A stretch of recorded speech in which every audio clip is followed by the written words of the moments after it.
తాడువాయి మహాశివరాత్రి మహోత్సవాల ఏర్పాట్లపై ఆలయ కమిటీ సభ్యులు మీడియా సమావేశం నిర్వహించారు. ఏలూరు జిల్లా జంగారెడ్డిగూడెం మండలం తాడువాయి గ్రామంలో శ్రీ భద్రకాళి సమేత వీరేశ్వర స్వామి వారి కళ్యాణ మహోత్సవాలు సందర్భంగా మొదటి రోజైన మహాశివరాత్రి పర్వదినాన్ని పురస్కరించుకొని భక్తులకు ఎలాంటి అసౌకర్యాలు కలగకుండా అన్ని ఏర్పాట్లు పూర్తి చేస్తున్నట్లు మీడియా సమావేశంలో ఆలయ కమిటీ సభ్యులు తెలియజేశారు. భక్తుల రద్దీని దృష్టిలో ఉంచుకొని ప్రత్యేక దర్శన వ్యవస్థ, తాగునీటి సదుపాయం, అన్నప్రసాదం, పార్కింగ్ మరియు భద్రతా ఏర్పాట్లు సమగ్రంగా చేస్తున్నామని వెల్లడించారు. మహాశివరాత్రి రోజు ప్రత్యేక పూజలు, రుద్రాభిషేకాలు, జాగరణ కార్యక్రమాలు ఘనంగా నిర్వహిస్తున్నట్లు తెలిపారు.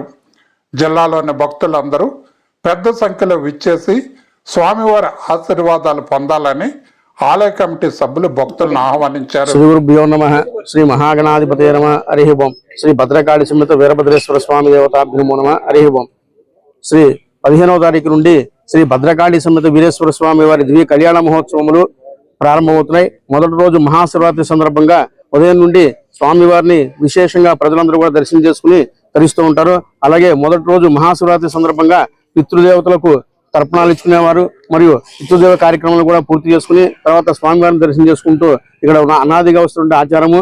ఆ తదుపరి రెండవ రోజు స్వామివారి గ్రామోత్సవం జరుగుతుంది ఉదయం 11 గంటల నుండి. మా తదుపరి మూడవ రోజు స్వామివారి యొక్క కళ్యాణ మహోత్సవం కార్యక్రమం భద్రకాళి సమేత వీరేశ్వర స్వామి వారి కళ్యాణ మహోత్సవం జరుగుతుంది. అదే రోజు 11 గంటల నుండి మహా అన్న సమారాధన కార్యక్రమం కమిటీ వారు ఏర్పాటు చేయడం జరిగింది. అలాగే 4వ రోజు అపర్ణా సమేత అనంతేశ్వర స్వామి కొత్తగా నిర్మించినటువంటి దేవాలయం పక్కనే ఉన్నటువంటి శివాలయంలో అపర్ణా సమేత అనంతేశ్వర స్వామి వారి దేవాలయంలో కళ్యాణ మహోత్సవం జరుగుతుంది.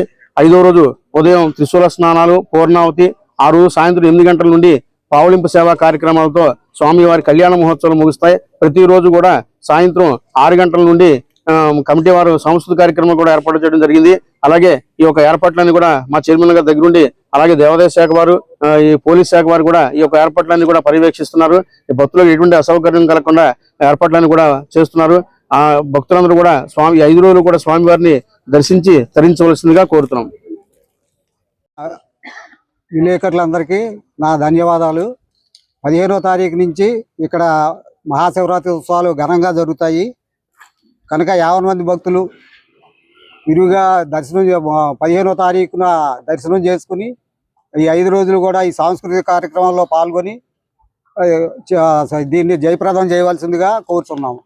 అట్లాగే ఇది 3వ రోజు మహా అన్నదాన కార్యక్రమం ఉంది. దానికి కూడా విరివిగా భక్తులు వచ్చి స్వామివారిని దర్శించుకుని శుభప్రదం చేయవలసిందిగా కోరుతున్నాము. అట్లాగే ఈ ముఖ్యంగా ఈ శివరాత్రి మహోత్సవం మా తాడువాయి ఎందుకు ప్రసిద్ధి అంటే ఇక్కడ పెద్దలు చనిపోయిన వారికి తర్పణాలు అర్పిస్తారు కనుక ఇది బాగా ప్రసిద్ధి చెంది ఇంచుమించు ఖమ్మం జిల్లా ఇటు కృష్ణా జిల్లా నుంచి కూడా ఇక్కడికి వచ్చి భక్తులు దర్శనం చేసుకుని పోయిన పితామహులకు కానీ వేరే చనిపోయిన వారందరికీ తర్పణాలు అర్పించి మొదటి రోజు మహాశివరాత్రి రోజున ఇక్కడ ఘనంగా జరుగుతాయి కనుక స్వామివారిని అందరూ దర్శించుకుని పుణ్యతులు కావాల్సిందిగా కోరుతున్నాము. అట్లాగే ఈ 5 రోజులు కూడా మంచి సాంస్కృతిక కార్యక్రమాలు ఉన్నాయి. అలాగే మీడియా మిత్రులు కూడా బాగా మాకు సహకరించి ఎప్పటికప్పుడు వార్తలు చేరవేస్తూ చేస్తారని కోరి ప్రార్థిస్తున్నాము.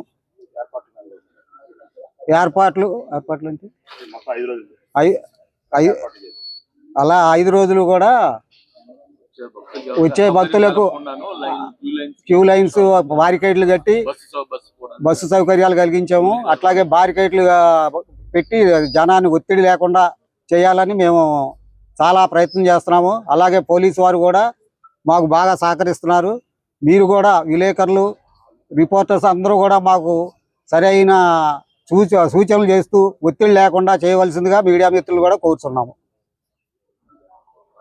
మహాశివరాత్రి సందర్భంగా మా గ్రామంలో ఉన్నటువంటి శ్రీ వీరేశ్వర స్వామి దేవస్థానానికి మహాశివరాత్రి సందర్భంగా మరి ఇక్కడికి విచ్చేసిన మీడియా మిత్రులకు, సోదరులకు అందరికీ కూడా పేరు పేరున ధన్యవాదాలు తెలియజేస్తూ మరి ముఖ్యంగా ఈ కార్యక్రమం ఇచ్చేసిన నాయకులందరికీ వారికి పేరు పేరున మహాశివరాత్రి సందర్భంగా శుభాకాంక్షలు తెలియజేస్తూ మరి ముఖ్యంగా మా తాడువే గ్రామంలో మా ఈ దేవస్థానం తరఫున ఉన్నటువంటి వీరేశ్వర స్వామి దేవాలయం చాలా ప్రసిద్ధి చెందిన దేవాలయం.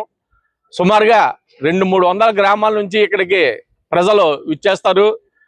మరి 15/2/26 ఆదివారం నుండి 19 గురువారం వరకు కూడా ఇక్కడ అంగరంగ వైభవంగా కార్యక్రమాలు జరుగుతూ ఉంటాయి. 5 రోజులు కూడా కార్యక్రమాలు జరుగుతాయి. మరి అలాగే నైటు సాంస్కృతిక కార్యక్రమం కూడా ఏర్పాటు చేయడం జరిగింది. మరి 3వ రోజున ఎంతో వైభవంగా స్వామివారి కళ్యాణం కూడా ఇక్కడ ఏర్పాటు చేయడం అయింది. మరి ఆ సందర్భంగా మీ అందరికి తెలియజేయడం కోసం మిమ్మల్ని అందరినీ ఇక్కడ ఆహ్వానించడం జరిగింది. మరి ఈ సందర్భంగా మా చైర్మన్ గారు ఉప్పునూరు పుల్లారావు గారు దీని గురించి 2 నిమిషాలు మాట్లాడతారు.